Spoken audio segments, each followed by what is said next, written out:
Another day, another MacBook.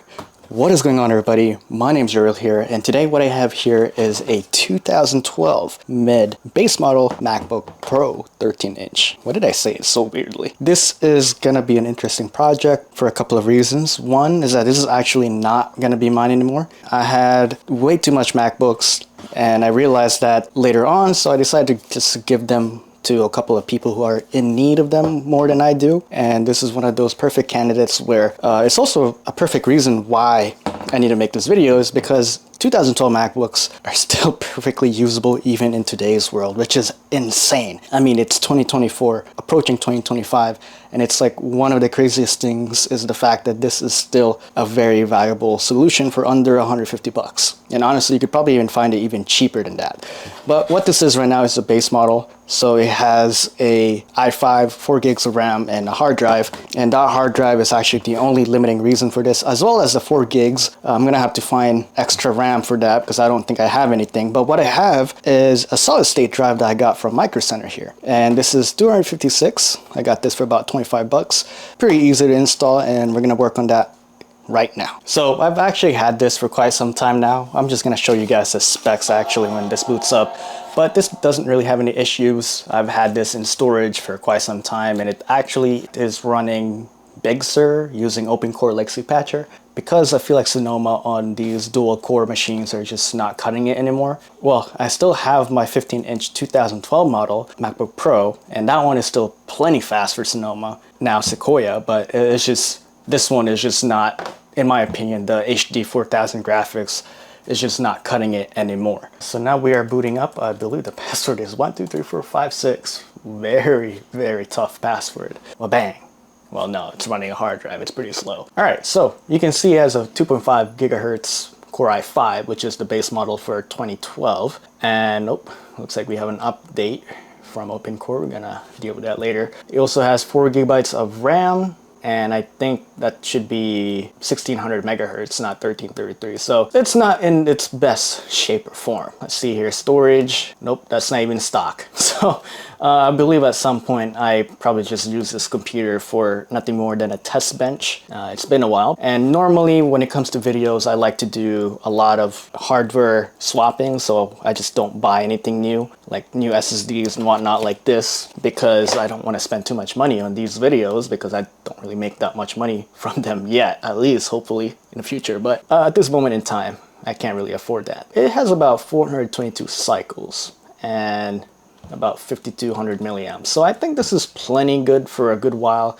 It probably won't last as long as originally it would, because first of all, it's already running Big Sur, which probably pushes that HD 4000 graphics more. And especially if I put this on Sonoma, this thing is gonna die in no time. That's really the only downside when it comes to these older machines, is definitely the battery life. But other than that, other than the fact that they might not last as long, maybe 2 to 3 hours, it should be fine. Like, I feel like, you know, if you just plug this in and turn it into a desktop or something like that, this is completely a viable solution right here. Here comes my favorite part of this video, and that is taking this thing off and seeing what this thing has to offer. Freaking hot right now. I can't really turn on any fan because I'm recording, but hey, hard work pays off, right? Okay. Look how clean that is. Man, oh man, good job, old Uriel. The internals of this 2012 MacBook is, you already know, I am someone with OCD, and I like to make sure they're pristine. Very minimal dust. Actually, there is dust over here, but that's probably to be expected after not touching this for a couple of months. I believe probably it's been maybe almost 6 months now. I think I got this around January. I'm gonna go ahead and see if I have any sticks of extra RAM that I can use that is not 4 gigs, because 4 gigs is not enough. And especially if someone I'm giving this to away needs it for basic editing and whatnot. I mean, you know, 1080p editing is gonna be perfect for this build. It's just the fact that 4 gigs is clearly not enough. So I found 2 8 gigabytes of RAM, which means this is a total of 16 gigs. I feel like that's overkill, but we're gonna make sure this is an overkill project just for future proofing sake. And I'm gonna go ahead and just plug this in like that. Oh, And then the second one, voila, we got 16 gigs of RAM. So now I just have to take off this 5400 slow drive here. This is pretty easy. All I have to do is just take off these two screws and voila, right there. And then we got the little mounting points that we need to make sure we need to take off for the new hard drive. Time to open this thing up, and let's go ahead and open it like that, just like that. You know, these inland professional drives are just, in my opinion, the best because they are so cheap and you can access them anywhere you want. It should be available on Amazon as well, but because I have a local micro center, pretty easy stuff. While we hear the frogs frogging outside and making all those weird sorts of noises, we're gonna go ahead and unscrew these mounts. Now, I always like to keep these old slow drives like this one at home at all times because you never know, you need these. I always have a box full of these 2.5-inch drives right here. Now, technically, you don't really have to put these mounting screws. You could easily just slap on a duct tape on the back and call it a day, but you know me, I have a bit of make sure everything is stock and as intended. Now, if I have enough budget, I would have replaced the whole battery as well because I do have access to that. Readily accessed thanks to Micro Center. Original batteries are always better anyway than aftermarket, even from Micro Center. Now that we have finished upgrading this thing, we can now easily just boot it up and install whatever macOS version we want this thing to have. Let's go ahead and see if this starts up. We don't need this anymore. Perfect. What I have here is Sonoma. I think this is a perfect candidate, well, this specific MacBook right here, because it pretty much checks all the boxes. It's got 16 gigs of RAM, an SSD. What else do we need? It might not be the fastest thing on Sonoma, but I don't think it should be that horrible. So why not, right? Why not? So we're gonna go ahead and boot up Sonoma here. We're gonna go ahead and go to this utility here. Make sure we erase the SSD. So click erase and just name this to Macintosh SSD because we are basic like that. So now that we have partitioned our SSD, we can now install macOS Sonoma. And hopefully this will work with flying colors. Excuse me. Everything has been installed completely. It's almost 1 in the morning, but we don't have time to lose. Well, we have time to lose. I don't know what that doesn't make sense. I'm gonna have to get rid of this computer in less than 12 hours because the person I'm giving this to is leaving soon out of the country. Making sure they know what macOS or how macOS works.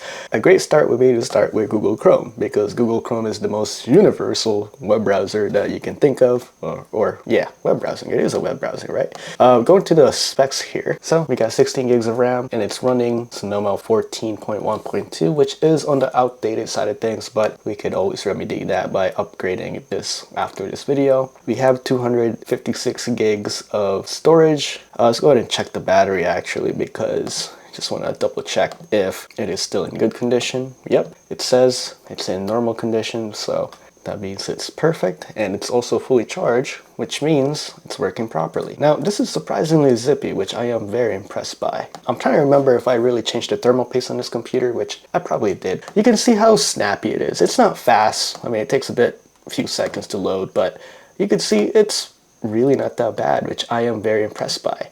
And if we go to YouTube here, you can see pretty zippy.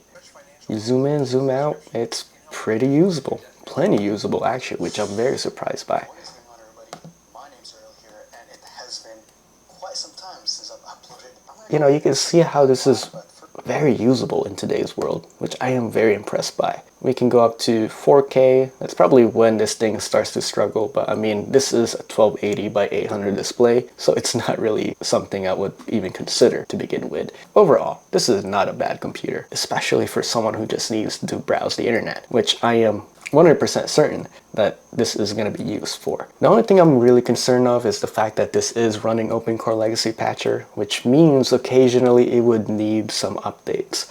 So I need to make sure, I think leaving the system update or software update to off is a very big must because a lot of people sometimes accidentally upgrade their OpenCore Legacy Patcher, and then next thing you know, it will basically brick the whole machine and you have to start from scratch. And if I'm not there to help, who can, So, and not everybody is a tech genius, and it looks like there is already 14.5 Sonoma here available, but I mean, we don't really need that. We just need the latest Sonoma, so that way we can run apps with ease. So if you open the App Store right now, we should be able to download pretty much most, if not all, of the most recent applications that you can think of. We got Final Cut, we got Microsoft Word, you name it. And this has the best keyboard, in my opinion. I mean, this is a solid 60 frames per second right here. Look at that. I think Minecraft is not an issue on this computer. Anything very light, nothing too intensive. That HD 4000 is really not too shabby, and especially if you have a lot of memory like this computer does, it shouldn't really be a problem for the most part. Laptop memories now are so cheap, you could probably find them for less than 20 bucks honestly, which is fantastic for us because we are able to give a lot of life back to these older machines like this one.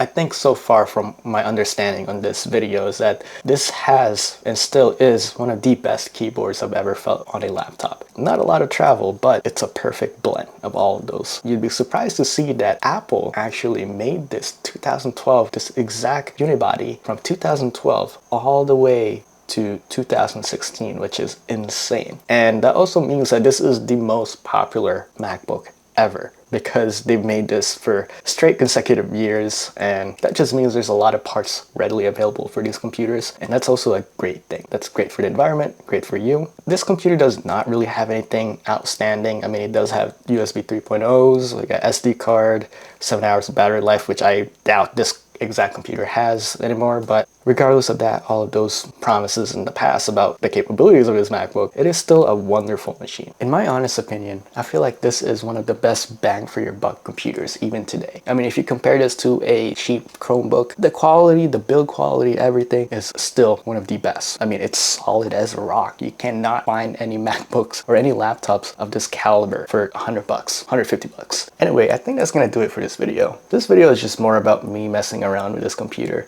We already know these 2012 computers are still one of the best bang for your buck, and if not still one of the best MacBook Pros ever, because they have the performance, they have upgradability, and if you ever really want to, you can even change the CD drive to another SSD. I'm glad that this is going to a good home. I know it's going to be used well, and especially with 16 gigs of RAM and SSD, I think this is going to last whoever's going to own this for a good while.